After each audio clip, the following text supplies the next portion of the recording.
icLAAo. I can't lose. No reality where I lose. Ever.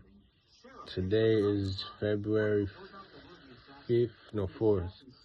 Today is February 4th, 2026, day 35 of the 100 push-up, 100 squat progressive challenge for a year. So let's go. We're on 110. So we're doing 110 push-up and squats for this month. Exactly matching the location of the incident. MS coincidentally also stands for Michael's initials, suggesting the next line must be the person the mastermind wants Michael to meet.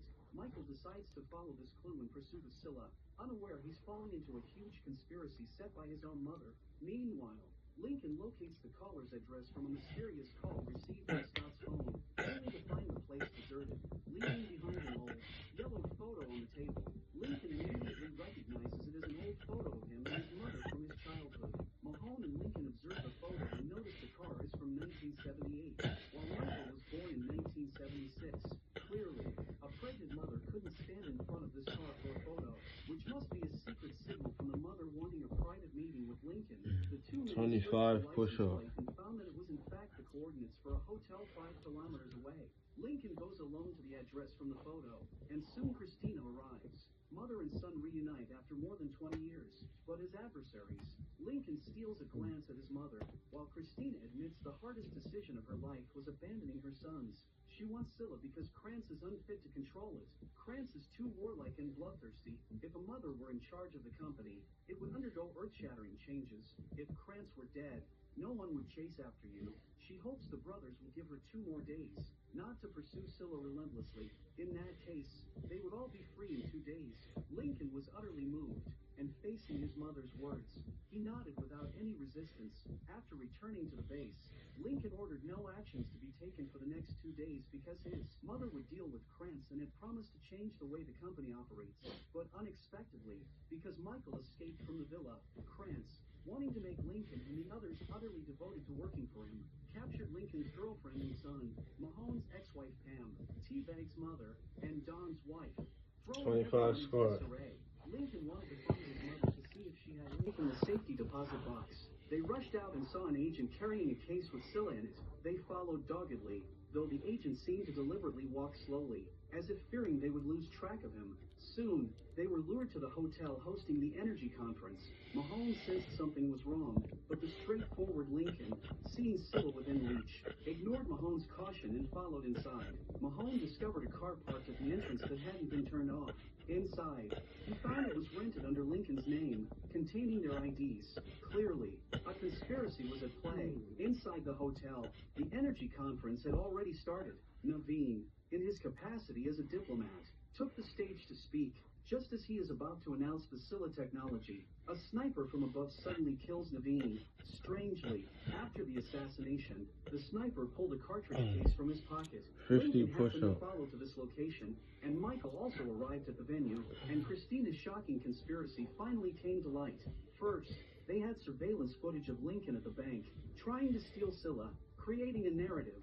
Then, they planted the car rented under his name at the conference entrance to fabricate his escape after committing murder, and the cartridge case left by the sniper had Lincoln's fingerprints, which he had left while searching Christina's room. In other words, Lincoln would once again be accused of assassinating a national figure. But what was Christina's purpose in doing all this? Was it merely because Lincoln was not her biological son? It seemed the situation was far from simple. The grand finale of Prison Break Season 4. In this episode, all the characters we've grown to love find their most fitting destinies. A man wraps his biological mother's limbs with tape.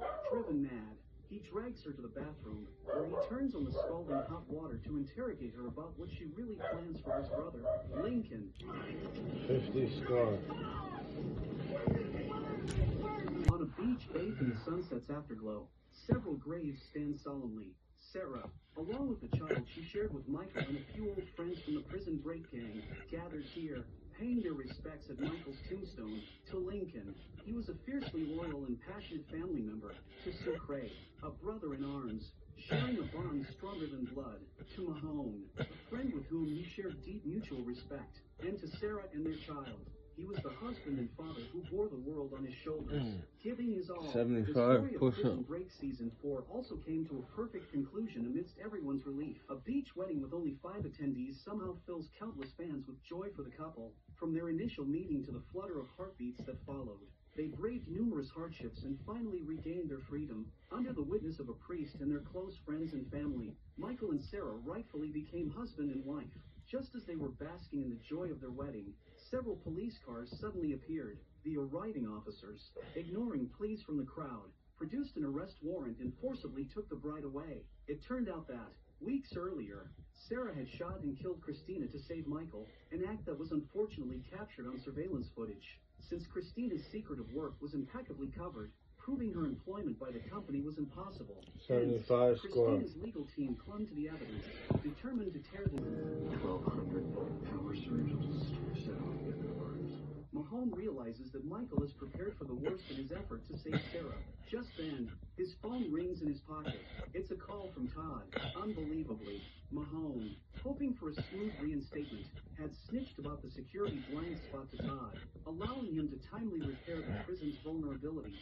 When Mahone brings up the matter of his reinstatement, Todd surprisingly demands that Mahone find evidence to arrest Michael before he can agree to reinstate him.